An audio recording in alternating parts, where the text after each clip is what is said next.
For a brief time at the end of the 1950s, several of the low-budget independent companies would put together two pictures for the price of one. I did two science fiction horror films for Allied artists. Each film had a 10-day shooting schedule with a budget of about $60,000, $70,000, $80,000. I was a fairly young filmmaker. I had just turned 30, and I was learning on the job. I never went to film school. I have a degree in engineering, which may or may not have helped me make films. It may have been my engineering background, but I was always interested in science fiction. And I also knew that science fiction was very popular, and it was one of the few genres that you did not need names for. Almost every film, other than science fiction or horror, you needed some sort of big star or television star or lower budget name to put on the film. But when I was doing science fiction and horror, I could just hire the best actors available for the budget area in which I was working. The reason I chose black and white over color was very simple. It was cheaper. One of my first films, which I produced but didn't direct, was called It Stalked the Ocean Floor, and it was a big success. So I was looking for another sea creature kind of picture, and I came up with two titles, Attack of the Crab Monsters and Attack of the Lobster Monsters. And I asked my assistant which one she thought was best. Her answer was, I like lobsters. I don't think it should be lobsters. So it became Attack of the Crab Monsters. I made Attack of the Crab Monsters in 1957. It was the third or fourth picture I had directed. I started in 1956. Charles Griffith, Chuck Griffith, was a very good friend of mine and a very good young writer. He wrote both Not of This Earth and Attack of the Crab Monsters, went on to co-write Death Race 2000, and I don't know how many other pictures we worked on together. The leads in Attack of the Crab Monsters were Richard Garland, Pamela Duncan, and Russell Johnson. All of them went on to have rather good careers, not becoming stars, but having good, solid working careers. Russell Johnson, of course, starred in Gilligan's Island and emerged as sort of the top graduate of that cast. The editor was Chuck Gross. He had the two abilities I was looking for. He was a very good editor, and he was a very efficient, fast-moving editor. Surprisingly enough, he went on to become a composer and actually had a bigger career as a composer than he did as an editor.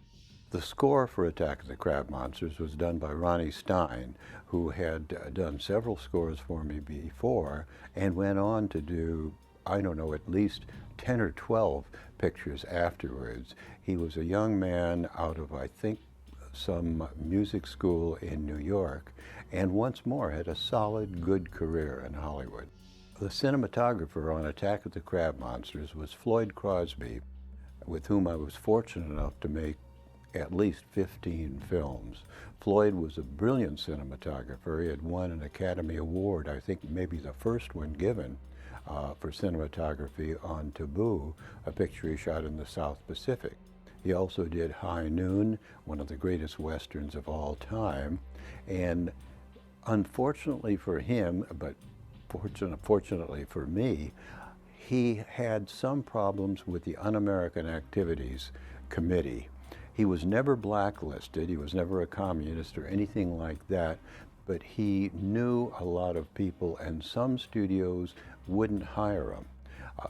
So he had a strange career where a number of people like Stanley Kramer and other great directors, Fred Zinnemann and others, hired Floyd, but then he would have periods when he wasn't working because some people were afraid to work with him, and during those periods, whenever he was available, he and I worked together.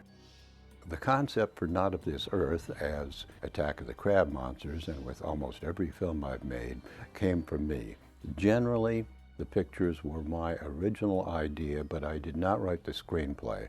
I would write a 2, 3, 4, 5-page treatment or synopsis and then give that to the screenwriter and work with him, which really meant he was doing the writing, but I was doing editing and corrections as we went along.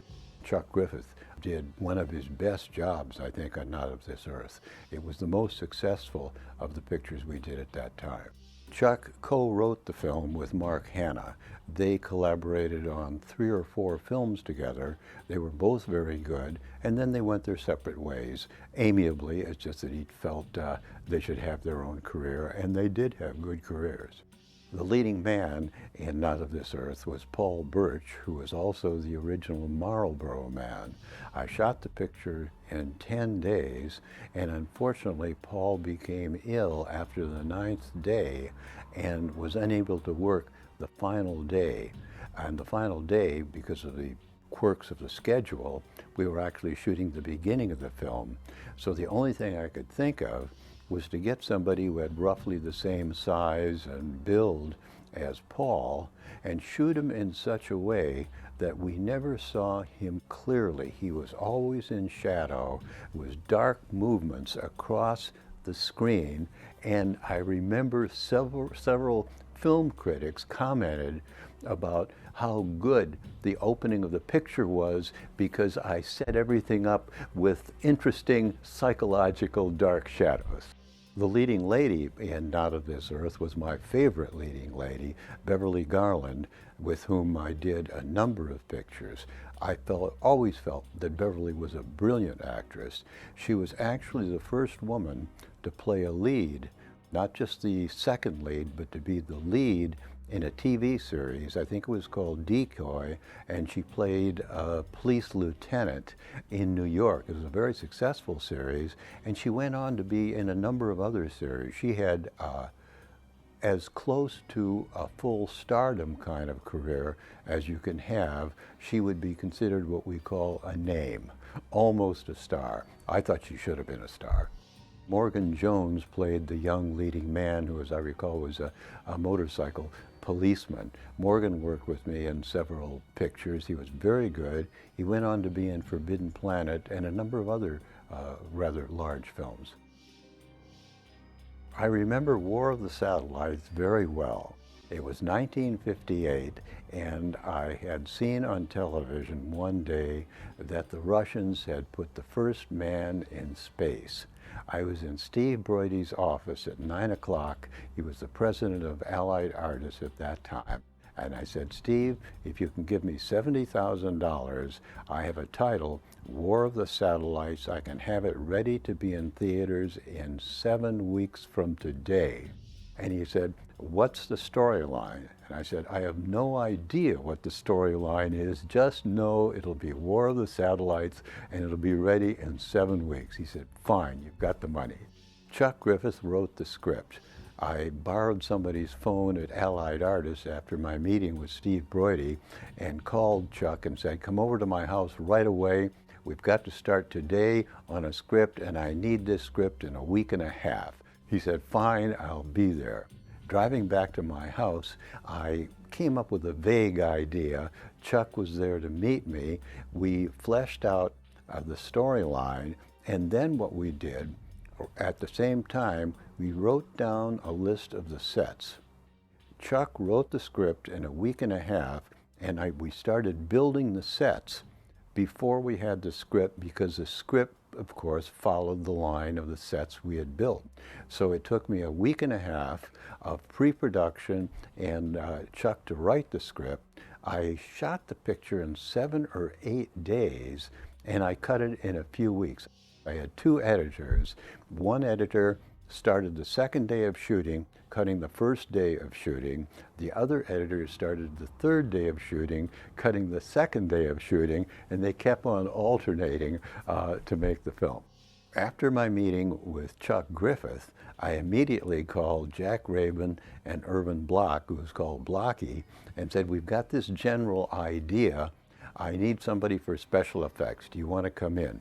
They came in. They added a few things to the script that would help it from a special effects standpoint, so I think they may have shared writing credit. I'm not even certain, and they may have gotten co-producer or something like that, because I didn't have that much money, and they finally said, okay, we'll do it for that much money, but we want a producer credit because it will help us on future films.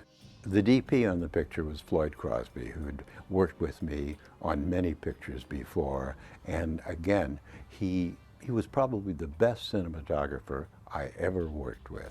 The leads in the picture were Dick Devon and Susan Cabot. Both of them worked with me on a number of pictures. I first saw Dick on a television show where he played the bad guy, and I thought he was great, and I looked for the credits at the end of it and just wrote his name down. Susan I had met in New York when I was doing some casting there. She was a member of the Actors Studio and had appeared in a number of Broadway productions. I actually played a small role in the picture, being some sort of a ground control official or something. I knew nothing about acting, but the Screen Actors Guild at that time had a rule that an actor was paid from the first day of work to the last day of work. And there's always some little role. You schedule your leads to have them work the shortest period of time, but there's always some little role because of the schedule. He works the first day of the picture and the last day of the picture, and you have to pay him for the entire length. I used to play that role myself for obvious reasons. Dick Miller was also in the film. He had done several films with me before and went on to be a regular, almost contract actor. I have no idea how many films we did together, but it has to be over 20 pictures. It was a typical Corman production. It was a low budget, fast-paced. We did one take and that was it. Tried to do one take and that was it. We very rarely did a second take unless the camera fell over.